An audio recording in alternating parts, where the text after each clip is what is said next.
C'est peut-être la fin de l'une des guerres les plus meurtrières de notre époque. Après plus de 2 ans d'horreur, de bombes et de familles brisées, un cessez-le-feu vient d'être officiellement annoncé. L'Ukraine et la Russie pourraient enfin déposer les armes et mettre fin à un conflit qui a bouleversé le monde entier. Mais est-ce vraiment la fin de la guerre? Peut-on parler de paix ou est-ce juste une trêve stratégique? Dans cette vidéo, je vais t'expliquer ce qui a été signé, ce que ça va changer concrètement et pourquoi certains experts appellent à la prudence. Mais surtout, je vais te dire ce que personne n'ose dire dans les infos. Reste bien jusqu'à la fin parce que ce qui se joue ici pourrait changer l'histoire de la planète entière. Salut à tous et bienvenue sur Info et Analyse, la chaîne qui vous apporte l'actualité réelle de l'Afrique, loin des mensonges et des manipulations des médias occidentaux. Ici, on ne suit pas les discours fabriqués des médias occidentaux, mais on décrypte les faits pour vous donner une vision claire et sans filtre. Les fausses informations, les vérités déformées et les récits fabriqués pour servir des intérêts étrangers, ça suffit.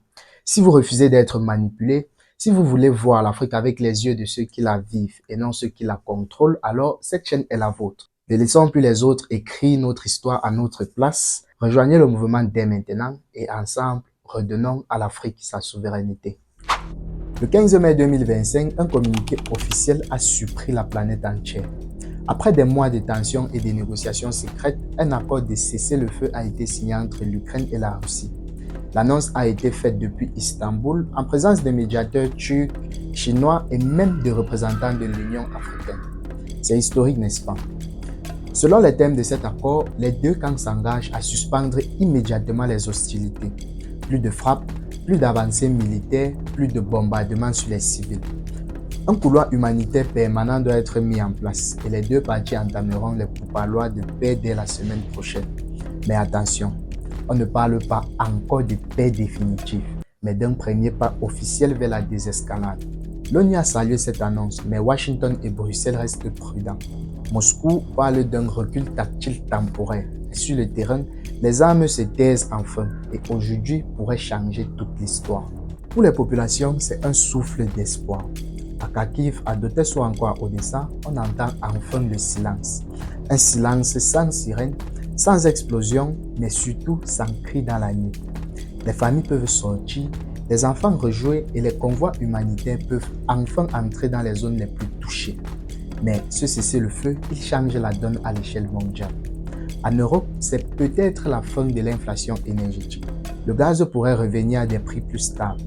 Des pays comme l'Allemagne, la Pologne ou encore la France qui avaient peur d'un hiver sous tension respirent un peu. Pour l'Afrique, c'est une opportunité énorme. Les exportations de céréales ukrainiennes peuvent reprendre et soulager des millions de personnes touchées par la crise alimentaire. Côté diplomatique, les cartes sont en train de bouger. La Chine gagne en crédibilité, la Turquie se postule comme un arbitre régional et l'Afrique, l'Afrique a eu son mot à dire à la table des négociations. Et ça, c'est du jamais vu dans l'histoire de la planète.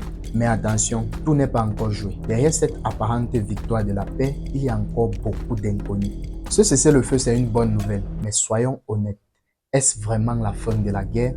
Beaucoup d'experts restent prudents, très prudents. Mais pourquoi? Parce que ce n'est pas la première fois. Rappelons-nous des accords de Minsk signés en 2014, puis brisés quelques mois plus tard. Et aujourd'hui encore, les deux camps restent sur leur position. L'Ukraine refuse de reconnaître l'annexion de Crimée et la Russie refuse de quitter certaines zones occupées. Alors, est-ce vraiment une volonté de paix ou est-ce juste une pause stratégique pour mieux repartir au combat plus tard? Certains analystes parlent d'un geste d'image avant la grande échéance électorale à Moscou et à Washington. D'autres pensent que les deux pays sont simplement à bout de souffle. Et si ce cessez-le-feu n'était qu'un calcul politique, une façon de calmer les critiques internationales sans vraiment régler le fond du problème. Une chose est sûre, tant que les causes profondes du conflit ne sont pas résolues, la menace d'une reprise des combats plane toujours. Franchement, quand j'ai appris ce cessez-le-feu, j'ai ressenti un mélange d'espoir et de doute. Parce que cette guerre, elle a duré trop longtemps. Trop de vies ont été brisées. Oui, on veut tous y croire. Mais on sait aussi que la paix ne se construit pas en un seul jour. Ce que je pense actuellement, c'est qu'il faut rester vigilant. Ce cessez-le-feu doit être plus qu'une simple pause. Il doit être le début d'un vrai dialogue. Et surtout, je pense à toutes les familles qui ont perdu des êtres chers, à tous ceux qui vivent dans la peur chaque jour. C'est pour eux, pour nous tous, qu'on doit soutenir cette paix naissante. La paix, ce n'est pas juste un état passif, c'est un combat quotidien, un engagement collectif que nous devons porter. Alors, j'espère que ce cessez-le-feu tiendra et que ce sera enfin le début d'une ère nouvelle.